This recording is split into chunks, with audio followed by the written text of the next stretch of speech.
Hello বন্ধুরা, welcome to my channel Bulti Mondal. আশা করছি তোমরা ভালো আছো, ভালো থাকো আর সুস্থ থাকো।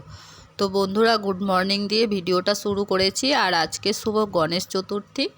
দেখতেই পাচ্ছেন যে গণেশ চতুর্থী, গণেশ পূজার সমস্ত পূজার আয়োজন করা হয়েছে। আর এটা আমার কাকুর বাড়িতে পুজোটা হচ্ছে।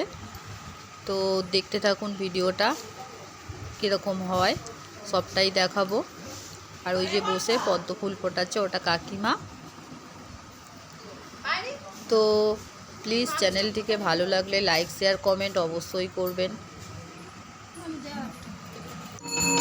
আর এই যে দেখুন, এটা ঠাকুর মশাই আমাদের, ও খুব ভালো সুন্দরভাবে পুজো করে, আরতি করছে।